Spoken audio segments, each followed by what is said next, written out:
Hey there, this is Pat Ennis of Ennis Legacy Partners. Welcome to the Exit Readiness podcast.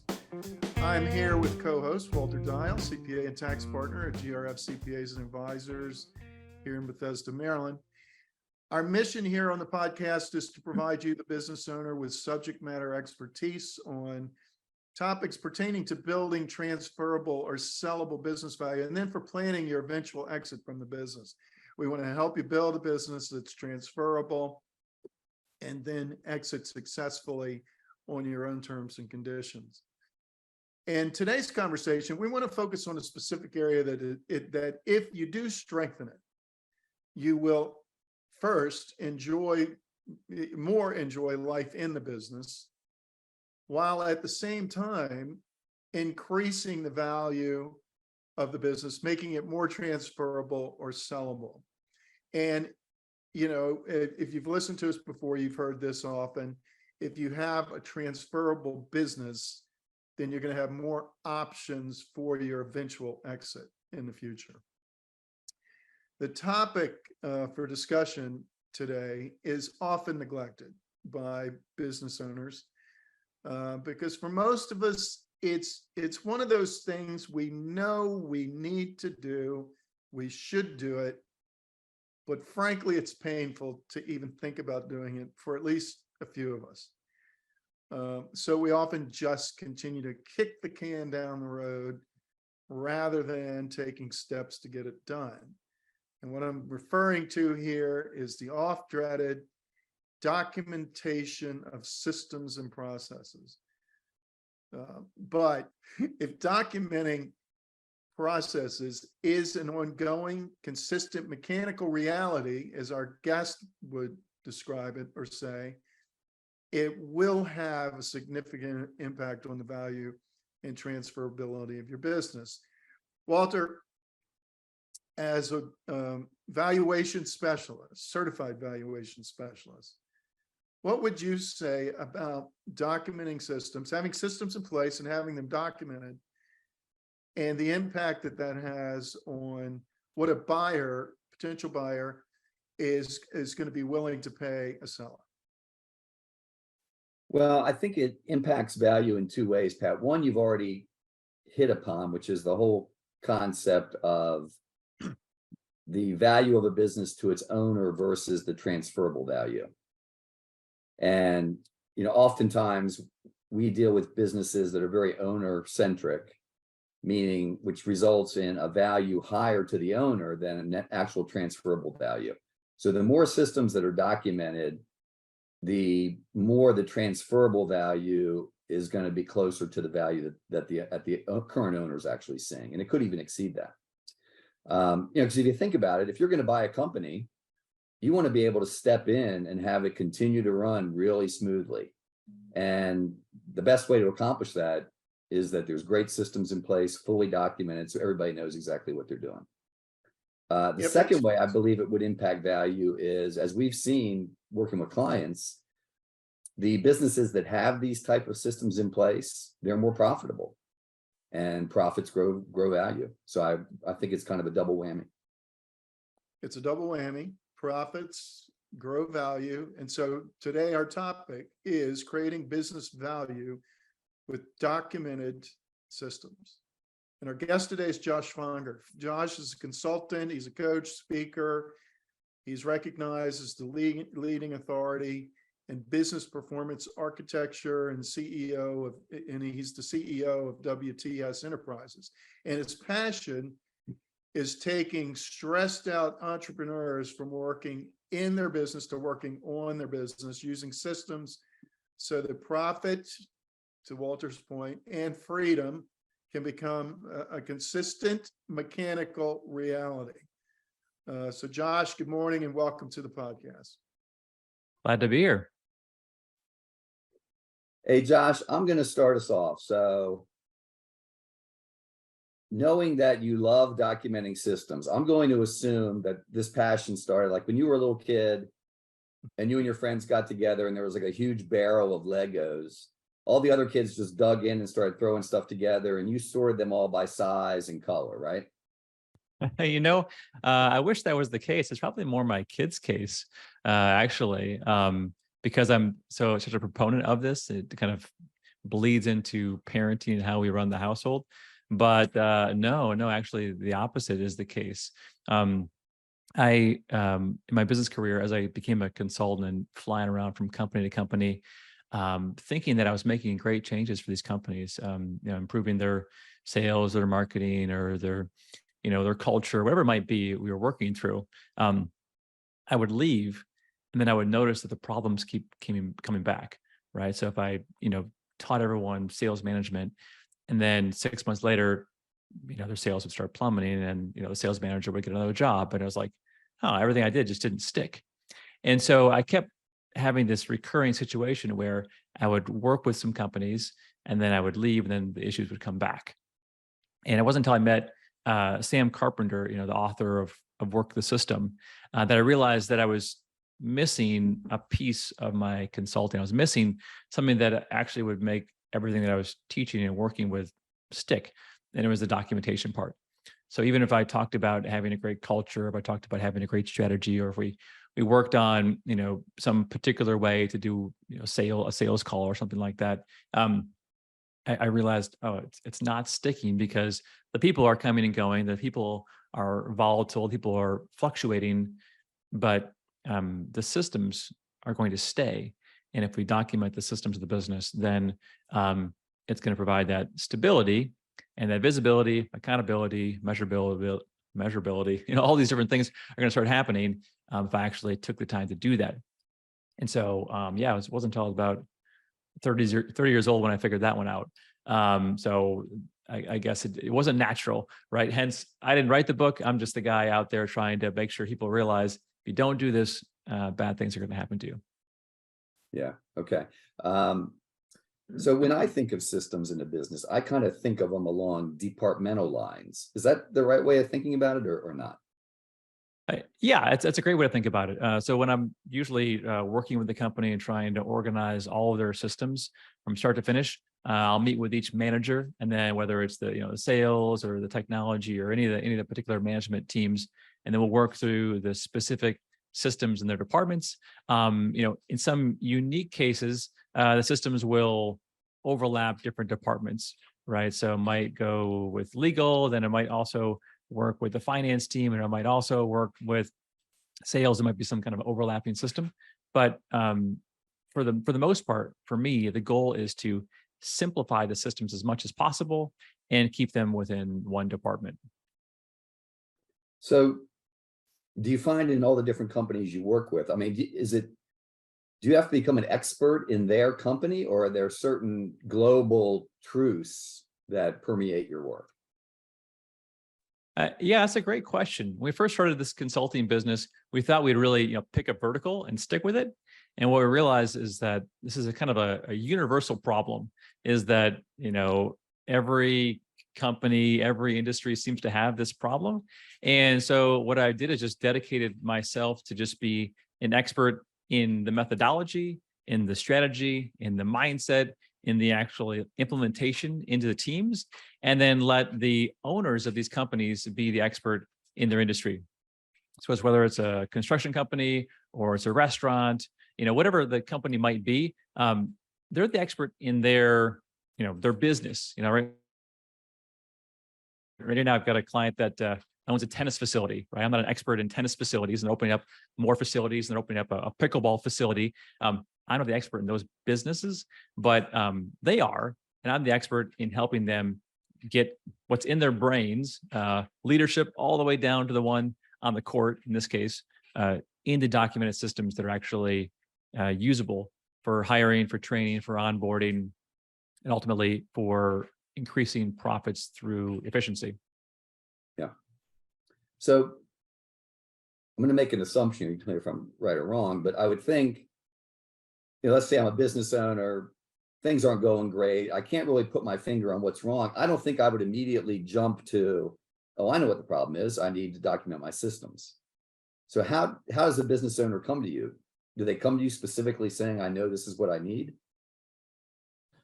Yeah. So our marketing plan is very long tail. as in we try to get the book out there, the book Work the System, because it chronicles what happens, the typical problems in a business if you don't take the time to document your systems. So in the book, Sam Carpenter talks about, the first 15 years of his business, and he owns a call center. He still owns it today. And how during those 15 years, there were various fires, or he would call whack-a-mole, where he would have an issue with a customer service situation or a technology situation or depositing the checks in the bank situation. All these little paper cuts happening throughout his whole organization. Whether it was hiring, whether it was firing, whether it was, any of those different things. And he realized ultimately the reason why he was having problems in every aspect of his business, just little ones every day, nonstop, that never went away and would keep coming back, was that he never took the time to go a layer deeper and actually figure out the right way or the best way to do the various aspects of his business. And so for us, we want them to first look in the mirror and realize, gosh, is the reason why I'm having these recurring problems because I don't have my systems documented? And then once they realize, yeah, that really is my reason why, then to commit to a different strategy and a different way of operating their business.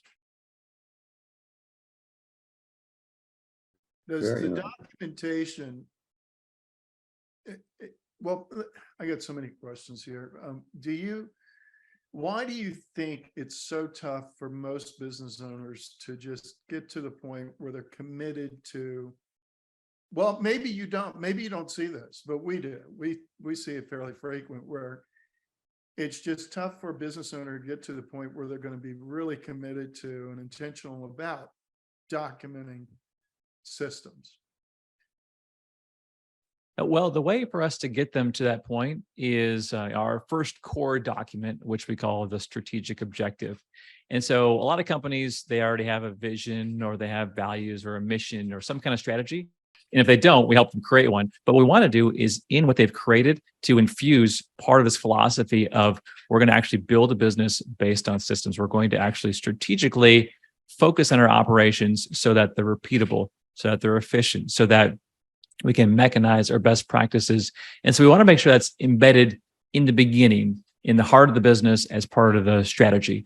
And then after that, we want to make sure that the principles, so whether they have principles of quality or if they have principles of speed or whatever the principles are of the business, we want to also infuse some of the principles that have to do with systemization or repeatability or documentation or scalability, or some key words and key principles that will basically guide everyone's thoughts and say, hey, the only way we can actually abide by this strategy and the only way we can actually follow these principles is going to be that we're going to need to actually document our systems, because we say in our strategy, we're going to identify the best way to serve our customers and do it the same way every time. Well, how are we going to do that?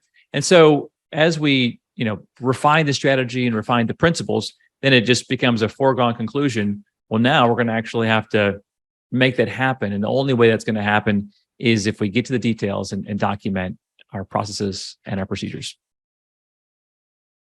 The only way we're going to make that happen is if we get to the details. And so many, if not most, of the owners we work with, it's those kind of details they just don't want to get. They live more up here than down there in those kind of details. And as I said in the outset, it can just be really painful for owners to just think, I've got to make sure systems are documented. Oh my gosh, okay, I get it. I understand why it's important, but I just don't really want to do it. How do you make it happen? You just said we need to have a commitment to make it happen. Maybe they get to the point where they have the commitment, or they know they need to, but they're just having a hard time knowing how to make it happen. How do they? Right. We don't do that work. We don't do that work that you do right there in regard to helping them actually put the systems in place and helping them document. We don't do that. You do. So tell us how you help them make it happen. Sure. Yeah. Yeah, definitely. And well, first off, they can just hire us, right? So if they want someone to do it for them, they can just hire us. That's one of the reasons people work with us. But we the big part of the methodology that we use is the simplicity and the ability to use all of the people on your team, right? So the more you can use everyone in your company to be a part of this, the less work it is for anyone, right? And so, the person who's, let's just say, greeting the customers when they come in the front door, we say, hey, you've been doing this the last 6 months, greeting customers at the front door. You're 18 years old. Can you just write down how you do that? Okay, so they are taking the way they're doing it and they're writing it down. So the first thing is just to gather up, how are we doing things right now? The cook who's making the recipe, can you just write down how you're making that? We seem to like that cheeseburger. So just first thing is gather up the way things are happening right now and do it in whatever format is going to be easiest for gathering. So whether it's handwritten, whether it's a video, an audio, a picture. We had one CEO who really liked the boardroom to be organized a certain way with the table and the chairs and everything set up a certain way. And she said, no one ever does it right. So I always watched her come into the boardroom and then rearrange all the chairs. And I said, why don't you just take a picture of the way you like it and just say, hey, this is what the boardroom's supposed to look like. Instantly a system's created, right? It saves her, 15 minutes a day of her rearranging chairs every single day. And it's those little systems, and that's what Sam's philosophy is, that your life and your business is made up of lots of little systems. And once you see them and you identify them, then it's about what is the easiest way to get those things documented. I was working with a church as a large church in Northern California, and so in their case, they have like 1,000 volunteers on the roster of people that they could give work to do things for free as part of their church. And I was meeting with the marketing team, and here is the CMO, the chief marketing officer, the guy who's the main guy for the church. And I see him with a vinyl banner sign, and he's putting grommets into the banner sign, which is little metal circles so that it won't tear, right? You can tie string to the metal circles within the vinyl sign. And it's very simple to do, right? You just squeeze this thing and you put the circles in. And I said, so why are you putting the grommets in the sign? He's like, well, no one else knows how to do it. And I said, really? I said, well, what if, and I took out your phone, I hit record and you just tell us how to put a grommet in the sign, which will take about 30 seconds. And then you go grab that 16-year-old over there and he can start doing this for free. And the point is, it became like, well, who's going to document this? This will just be so hard to document. Like, where am I going to save this? How am I going to name this? Do I need to keep it secure? All those details. And those are important. And eventually we work with companies to get those things dialed in. But it's just, let's just get started. Whatever task you're doing now, we probably can find a way to simply document it.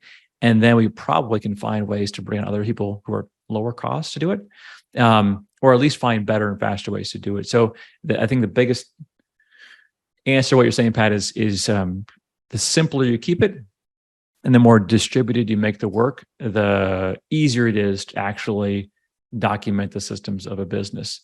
And I've seen the opposite, where it's extremely technical, it's extremely cumbersome and complicated. And then those are the projects that fail because, people are busy. They don't want to do it. It's boring. They would need to be productive. And the idea of just sitting down and doing this laborious SOP project is just never a high priority.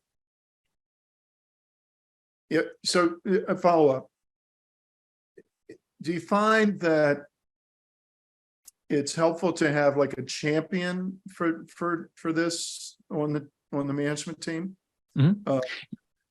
Because again, just like the owners, sometimes the people that are on these management teams with companies that we work with, they're not often a lot different from the owner when it comes to documenting systems. It's like sticking needles in your eyes. It's painful. they want to go to make a sale, or they want to do anything else but document a system. Is it helpful to have one champion? That's one follow-up.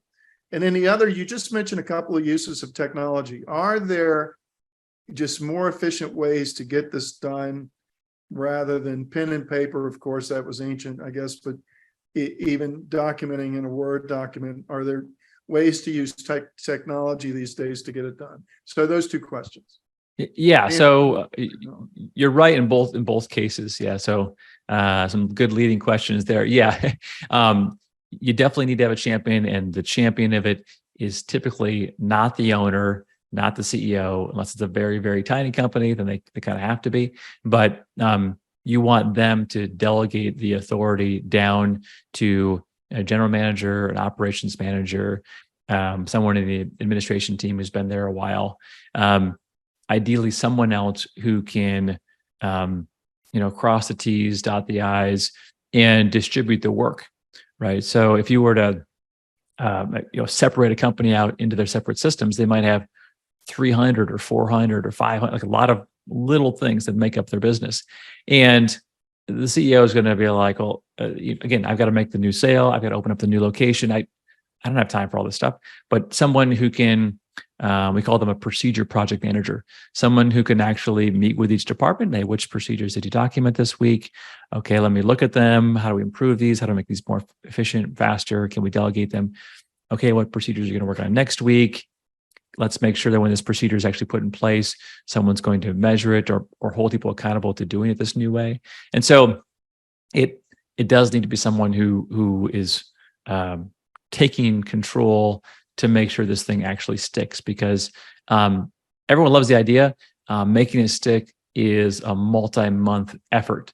It can even be beyond that, even up to a year. But if it does stick and it does become part of the culture, it can stick forever, right? And so Sam's book is about that, in that 20 years later, after he implemented this in his business, last month his company's made more money than it's ever made before.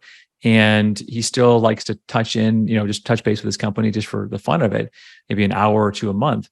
But it continues to become more profitable. It continues to grow. He continues to own it as the owner, and it's just a passive way to grow his income because it's built on systems and everyone believes in it. Now, your second question about technology.